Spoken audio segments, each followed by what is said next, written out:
hilig ko nun eh, magkutingting ng kung ano-ano. Dahil po bunga sa kahirapan, pati yung mga laruan ko, ako ang nagpupumilit na gumawa. Mumulot ng mga lata, dahil hindi kayang bumili ng magulang ko ng laruan, mga bagong laruan para sa akin. Mahilig po ako magkutingting. Natatanda ko pa nga, nung bata ko, tawag sa akin ng magulang ko, basurero ako eh. Dahil lahat ng basura ng kapitbahay namin, pinupulot ko. Grade 3 pa lang po ako, no?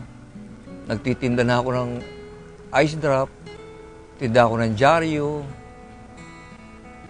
Yung pong mga ganun, yung mga nakikita mong trabaho ng mga bata sa kalye, ginawa ko po yun.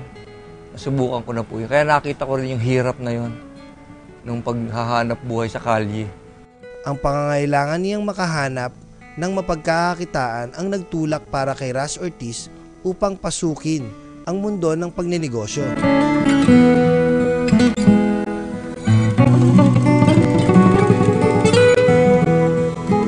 Isang kaibigan ni Ras ang nagrekomenda sa kanya na subukan ang pagbenta ng tile trims.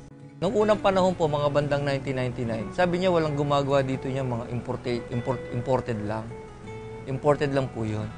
Inalok ko po sa kanya, sa kaibigan ko na pag-aaralan ko. Sabi ko, tayo magpatakbo. Sa pagninegosyo ni Ras, sari-saring problema ang sumubok sa kanyang katatagan at pananampalataya sa Diyos. Una po, ipinapagawa ko lang po yun, tolling kung tawagin nila. Ipinapagawa ko po lang sa ibang kumpanya, sa ibang factory, kasi wala naman akong factory. Pero pagkaraan po ng 6 na buwan, nakita ko po yung pangangailangan na kailangan ako gumawa. Kasi po yung mga pinagpagawaan ko, gusto pong agawin sa akin yung negosyo. Dahil sinundan nila ako, inalam nila kung para saan yung produkto, na hindi naman napakahirap malaman. Nung nalaman na nila kung saan ko dinadala, ang intensyon na nila, wag na akong supplyan at sila na nagsusupply. Malayo na ang narating na negosyo ni Ras. Hindi niya nakakalimutan ang mga taong hinuhugutan niya ng lakas ng loob at inspirasyon. Nung pumasok po itong negosyo na ito, itong ginagawa ko ngayon, pinag-aralan ko po ito ng 4 na buwan. Inabot po ako ng pagsikat ng araw, araw-araw, habang pinag-aaralan ko to. Nung nakita ko na po ito, na kahit anong gawin kong kwenta, ang nakikita ko kita, hindi ako makapaniwala. Para bang lahat ng bagay na kwentahin ko is too good to be true. Di ba? Pero hindi ko pa rin kinuha yun na galing ko, galing ng kahit na sino. Ang ginawa ko po noon, ipinagpaalam ko pa rin po yun sa pinagpaalam ko pa rin po yun sa Panginoon, hiningi ko sa Kanya. Sa Diyos sinuukol ni Ras ang kanyang pagninegosyo, kaya hindi siya pinababayaan sa hirap o kasaganaan man ng kanyang buhay.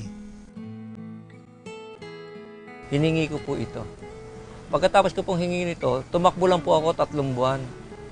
Doon sa loob ng 3 buwan na yun, 2 beses ako nakapagbalikwas ng benta at saka koleksyon. Doon po sa pangalawang koleksyon ko, wala nang bumalik sa akin. Wala nang bumalik.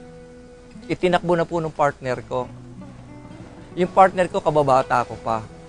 Kaya mahirap talaga magtiwala kahit kababata mo, kumpare mo, kaibigan mo. Yun po, kumpare ko, kaibigan ko, kababata ko.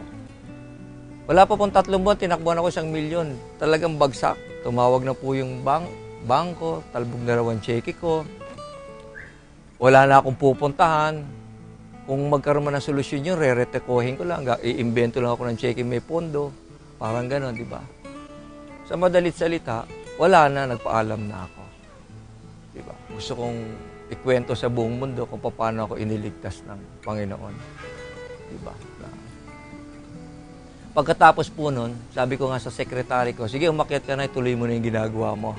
Habang ako naiwan sa baba, mag-isa. Hindi po ako marunong lumuhod, nakaupo lang ako. Upo ako sa may likod ng mesa. Pumikit po ako at nanalangin po ako. Sabi ko sa Panginoon, hindi ko alam kung bakit ayaw mo ibigay sa akin ito. Hindi ko naintindihan. Pero alam ko, alam mo yung ginagawa mo. Pero ang alam ko din, hiningi ko po sa ito. Pagkatapos po nun, isa lang ang request ko. Kung hindi mo ibibigay sa akin to, sabi ko, okay lang, pumapayag ako. Kasi alam mo yung tama at mabuti para sa akin. Kaya lang, isa lang ang request ko. Kasi wala na po ako nagsanla na po ako ng bahay, ubus na ako Ang bala ko nun, bumalik na lang sa Amerika at maghanap buhay na lang. Kaya, yung huling-huling salita ko po sa Panginoon, sabi ko sa Kanya, Sige, payag ako kahit anong mangyari. Basta isa lang ang request ko. Ang request ko po sa kanya, wag mo akong iiwan. Pagkatapos kong mag-amin, nag-ring po yung telepono parang pelikula.